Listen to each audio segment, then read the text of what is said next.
Hello friends, welcome to Ashoka online academy. నేను మీ ఉబ్బు Ramesh R, faculty of economy. So మనం ఈ తెలంగాణ పబ్లిక్ సర్వీస్ కమిషన్ నిర్వహించే గ్రూప్ 2 ఎగ్జామ్, దానికి సంబంధించినటువంటి ఎకానమీ సబ్జెక్ట్ గురించి మనం డిస్కస్ చేస్తూ ఉన్నాం. ఇందులో భాగంగా మనం ఇప్పుడు డిస్కస్ చేయబోయే టాపిక్ ఏంటంటే సర్వీస్ సెక్టార్, సేవా రంగం. ఈ సేవా రంగం ఏదైతే ఉందో, సేవా రంగం ఇండియన్ ఎకానమీలో ఈ సేవా రంగం అనేది మరి సిలబస్లో ఇది వాస్తవానికి ఎక్కడ ఫిట్ అవుతుంది అనేది ముందు మనం చూద్దాం. Service sector, service sector, right. వాస్తవానికి టీఎస్పీఎస్సీ గ్రూప్ 2 ఎకానమీ సిలబస్ 3 భాగాలుగా విడగొట్టారని మనకు తెలుసు. 1వ భాగము ఇండియన్ ఎకానమీ, 2వ భాగము తెలంగాణ ఎకానమీ, 3వ భాగము అభివృద్ధి మార్పులు, అభివృద్ధి సమస్యలు, పరివర్తన అనే కాన్సెప్ట్ తోటి 3 భాగాలుగా ఉన్నాయి. మరి మొదటి భాగంలో 4 చాప్టర్స్, 2వ భాగంలో 4 చాప్టర్స్, 3వ భాగంలో 4 చాప్టర్స్ ఉన్నాయి. మరి service sector, Indian economy service sector అంటే సేవా రంగం, దీనికి సంబంధించి వాస్తవానికి ఇండియన్ ఎకానమీలో దీని గురించి మెన్షన్ చేయాలి, అంటే పార్ట్ 1లో మెన్షన్ చేయాలి. కానీ సిలబస్ పాయింట్ ఆఫ్ వ్యూలో పార్ట్ 1లో ఈ సేవా రంగం గురించి మెన్షన్ చేయబడలేదు. కానీ పార్ట్ 2 అంటే తెలంగాణ ఎకానమీ కింద 4 చాప్టర్స్ ఉంటే అందులో మొదటిది ఉమ్మడి ఆంధ్రప్రదేశ్లో తెలంగాణ ప్రాంతం ఏ రకంగా వెనుకబాటుతనానికి గురి అయ్యింది, 2వది భూ సంస్కరణలు, 3వ చాప్టర్ వ్యవసాయ రంగము, 4వ చాప్టరు పారిశ్రామిక సేవా రంగము. ఈ 4 చాప్టర్స్ ఉన్నాయి. అయితే తెలంగాణ ఎకానమీ కింద ఉండడం వల్ల ఈ 4 చాప్టర్స్ కేవలం తెలంగాణకే పరిమితమైనవి అభ్యర్థులు భావించే అవకాశం ఉంది ఇక్కడ. కానీ వాస్తవానికి అలా కాదు. ఓకే, సో ఇక్కడ తెలంగాణ ఎకానమీలోనే భాగంగా ఈ 4 చాప్టర్స్, అందులో 3వ చాప్టర్ వ్యవసాయ రంగం, 4వ చాప్టరు పారిశ్రామిక సేవా రంగాలు. ఈ 2 తెలంగాణ ఎకానమీకి సంబంధించినవే చదువుకోవాలి అని అభ్యర్థి భ్రమపడే అవకాశం ఉన్నది.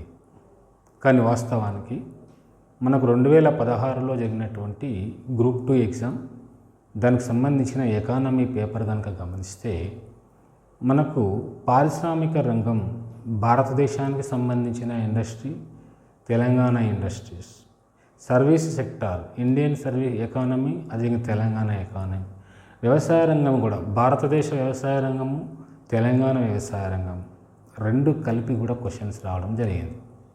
అంటే ఈ సిలబస్ అనేది తెలంగాణ ఎకానమీ కింద పెట్టినప్పటికీ కేవలం తెలంగాణకు సంబంధించిన వ్యవసాయ రంగము, పారిశ్రామిక రంగము, సేవా రంగము మాత్రమే చదివి ఉండకుండా వాటితో పాటుగా ఇండియాకు సంబంధించిన వ్యవసాయ రంగము, పారిశ్రామిక రంగము, సేవా రంగం గురించి చదువుకోవాల్సిన అవసరం ఇక్కడ మనకు ఉంటుంది.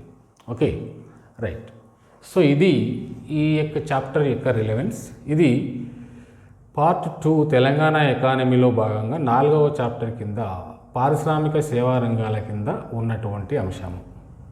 మనం తెలంగాణకు సంబంధించిన ఎడ్యుకేషన్ గురించి కానీ, హెల్త్ గురించి కానీ, అంటే మేజర్గా తెలంగాణ సేవా రంగం ఎకనామిక్ సర్వే పాయింట్ ఆఫ్ వ్యూలో ఏం చెప్పబడింది అవన్నీ కూడా మనం గతంలో డిస్కస్ చేసినాం. ఇప్పుడు దీంట్లో ఇండియన్ ఎకానమీలో భాగంగా ఈ సేవా రంగం కింద ఉన్నటువంటి అంశాలేంటి అనేది మనం ఇప్పుడు ఈ సెషన్స్లో మనం డిస్కస్ చేస్తూ ఉంటాం. రైట్. సో మరి ఇక్కడ సేవా రంగం కింద ఏ అంశాలను మనం ఇక్కడ అధ్యయనం చేస్తామంటే, నెంబర్ 1 సేవా రంగం ప్రాముఖ్యత. సేవా రంగం యొక్క ప్రాముఖ్యత ఏంటి, దీని యొక్క ఇంపార్టెన్స్ ఏంది. ఓకే, అదేవిధంగా నెంబర్ 2 వివిధ ముఖ్యమైనటువంటి రాష్ట్రాలు కానీ, యూటీలు, వాటి యొక్క GSVA గ్రాస్ స్టేట్ ఓకేనా వాల్యూ యాడెడ్ అంటే ఆల్మోస్ట్ రాష్ట్ర ఆదాయం. రాష్ట్రాలు యూటీల GSVAలో సేవారంగం యొక్క వాటా ఏమిటి అంటే వివిధ రాష్ట్రాల యొక్క ఆదాయాలలో సేవారంగము ఎంత కాంట్రిబ్యూట్ చేస్తుంది, ఎంత తన వాటాను అందిస్తుంది అనేది మనం ఇక్కడ రెండవ అంశంగా చూస్తాం.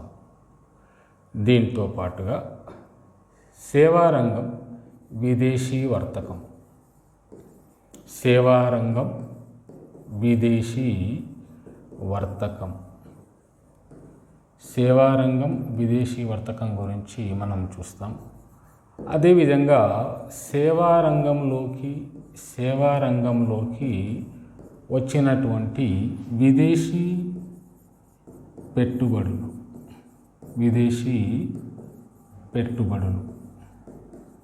వీటిని మనం FDI ఫారెన్ డైరెక్ట్ ఇన్వెస్ట్మెంట్స్గా మనం పేర్కొంటాము.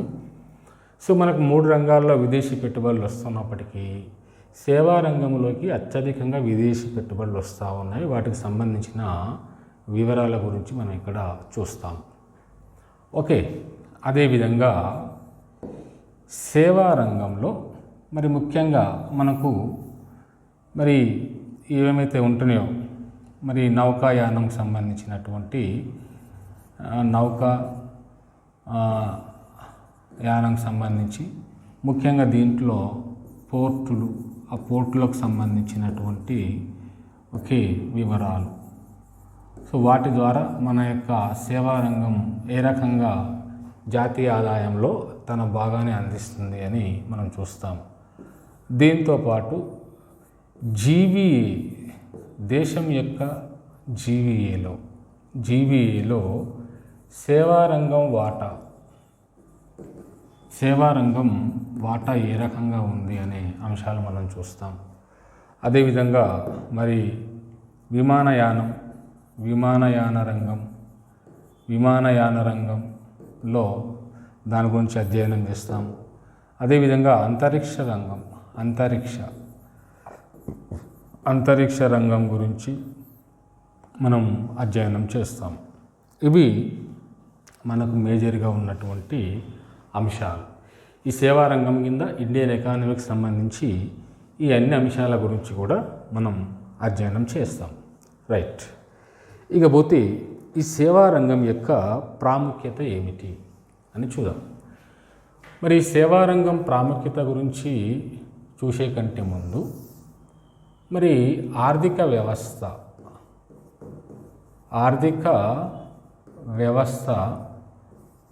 రంగాలు మనం 3 రంగాలు ఉంటాయి ఈ ఆర్థిక వ్యవస్థలో అని మనం ఇంతకుముందుకే చెప్పుకున్నాం. నెంబర్ 1 వ్యవసాయ రంగం,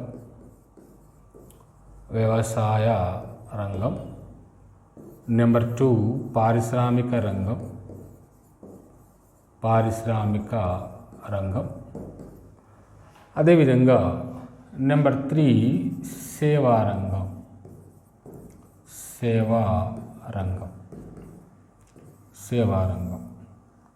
మరి ఈ సేవా రంగం కింద ఏ అంశాలు ఉపరంగాలు ఉంటాయి అని అంటే ఒకసారి మనం ఓవర్వ్యూ చూద్దాం.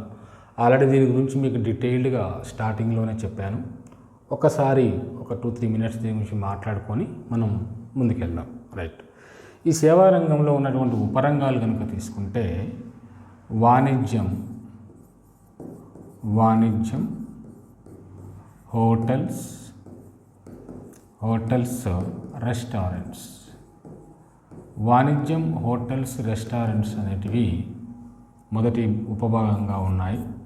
అదేవిధంగా రవాణా, సమాచారం, అదేవిధంగా నిలువలు, ఇవి రెండవ భాగంగా ఉన్నాయి.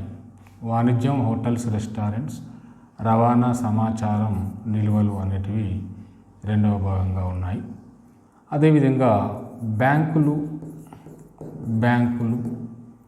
ఫైనాన్స్ అంటే ఇన్సూరెన్స్, ఇన్సూరెన్స్ని మనం బీమా అంటాము.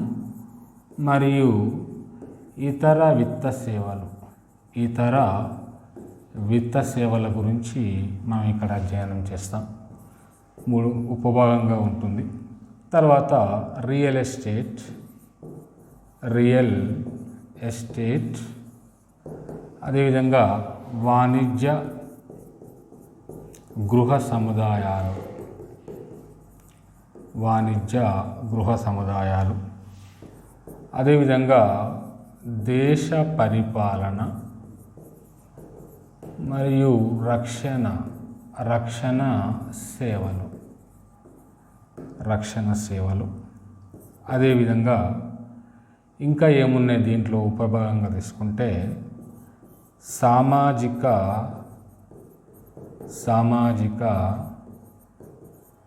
వ్యక్తిగత సేవల కింద మనకి ఇక్కడ ఉన్నాయి. ఇవి మనం ఉపభాగాలుగా మనం చూస్తూ ఉన్నాం. ఇవి సేవారంగానికి సంబంధించినటువంటి అంశాలు. రైట్. ఇక పోతే ఈ సేవారంగానికి సంబంధించి దీని యొక్క ప్రాముఖ్యత ఏమిటి? సేవారంగం యొక్క ప్రాముఖ్యత ఏమిటి? What is the importance of service sector? సేవారంగం ప్రాముఖ్యత.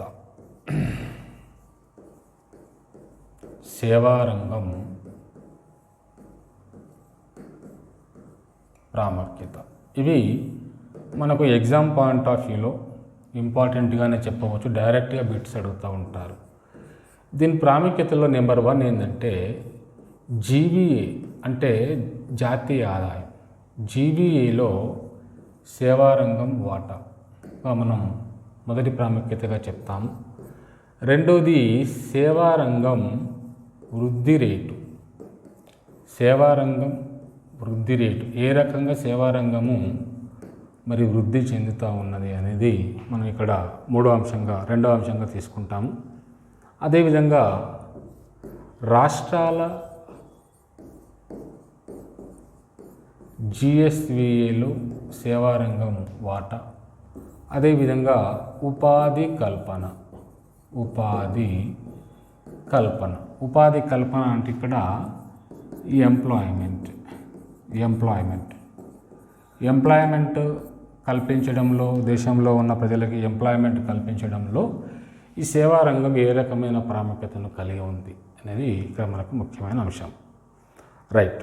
అయితే మొదటిది తీసుకుంటే సేవారంగం జిఏబిఏలో సేవారంగం యొక్క వాటా కనుక తీసుకుంటే ఇక్కడ 1950లో సేవారంగం 30% వాటాను కలిగి ఉండేది. సుమారుగా జీడిపిలో 30% వాటా సేవారంగం నుంచి వచ్చేది స్వతంత్రం వచ్చిన తొలినాళ్ళు.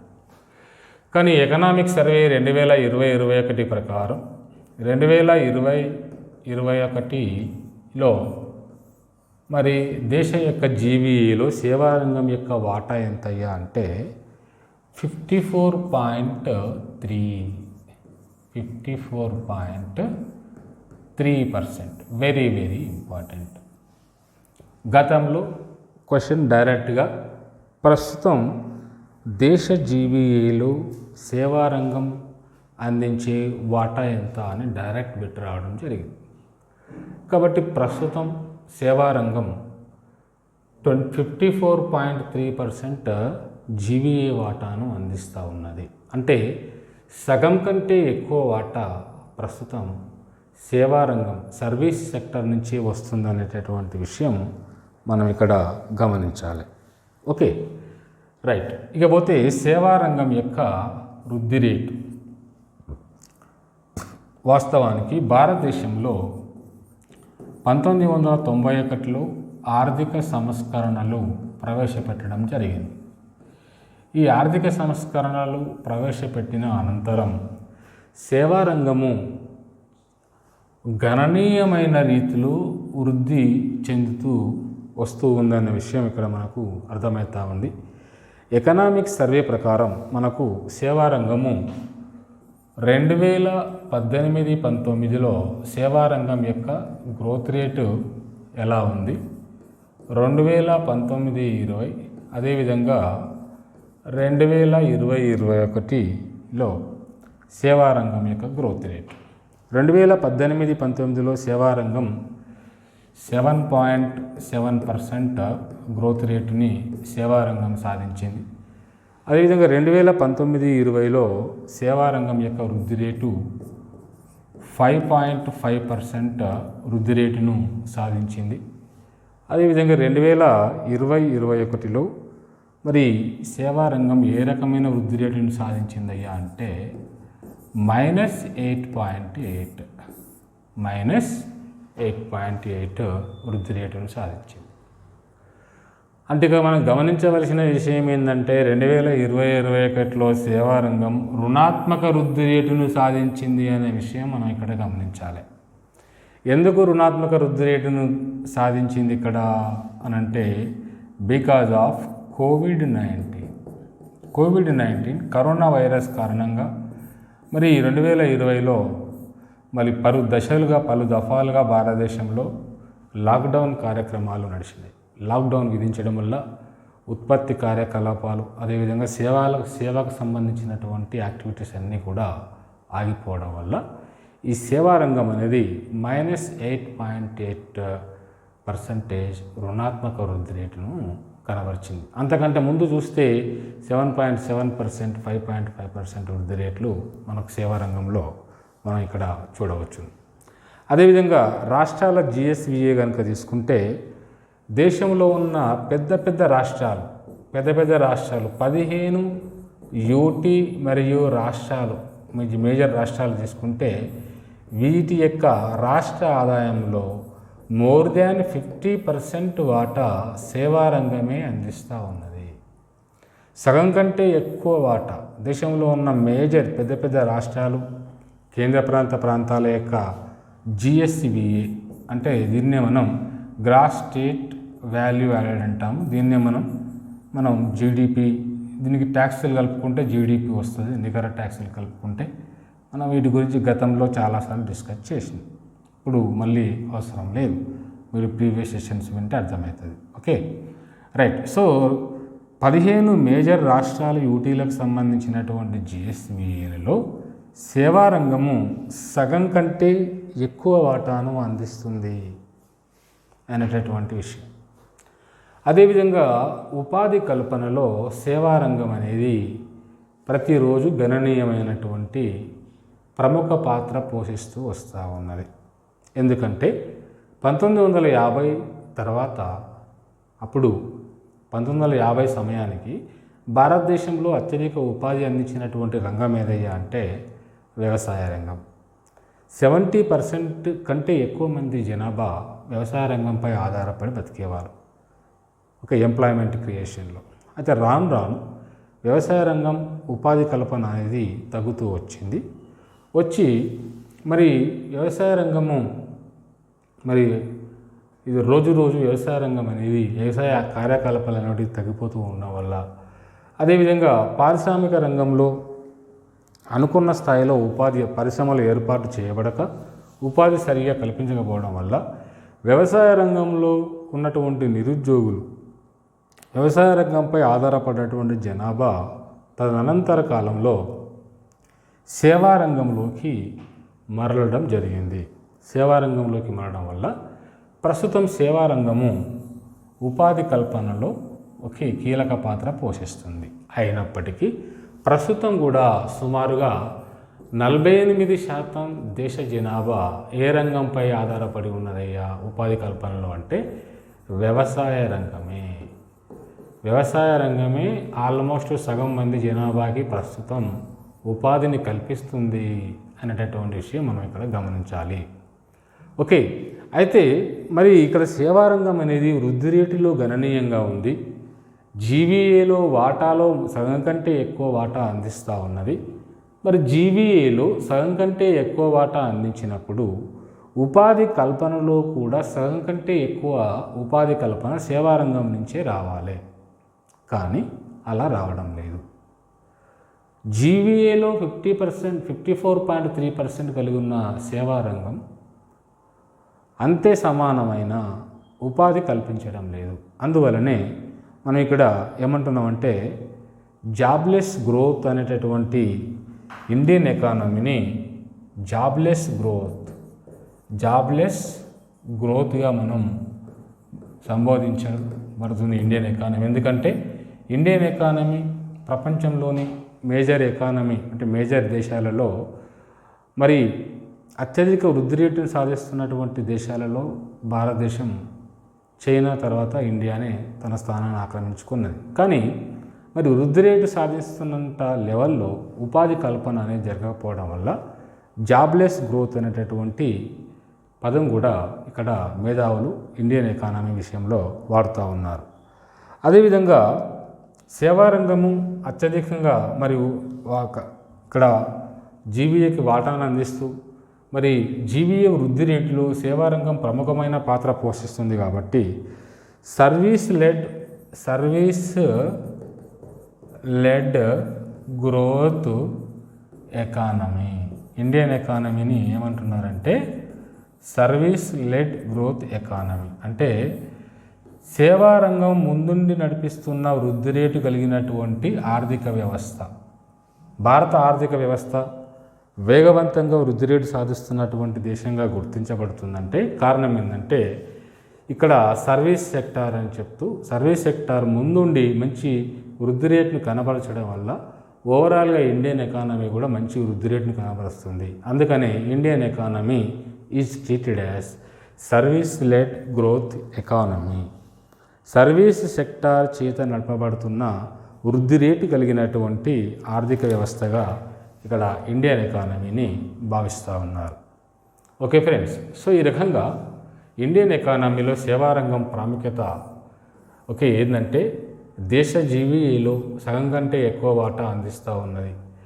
మంచి వృద్ధి రేటుని కనబరచడం వల్ల ఇండియన్ ఎకానమీని ఏమంటున్నామంటే సర్వీస్ లెడ్ గ్రోత్ ఎకానమీ అని అంటున్నాము.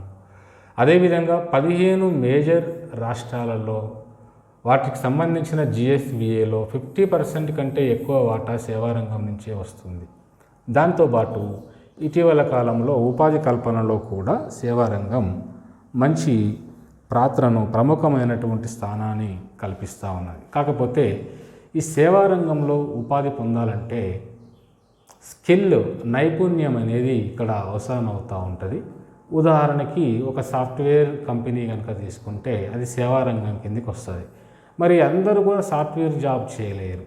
అంతే బీటెక్ కానీ లేదా మంచి గ్రాడ్యుయేషన్ చదివి కంప్యూటర్ బ్యాక్గ్రౌండ్ ఉండి సాఫ్ట్వేర్కి సంబంధించిన ఏదైనా ఒక సాఫ్ట్వేర్ పైన మంచి నైపుణ్యం స్కిల్ ఉన్నటువంటి వాళ్ళు మాత్రమే ఈ యొక్క సాఫ్ట్వేర్ సేవారంగంలో ఉపాధి పొందే అవకాశం ఉంది.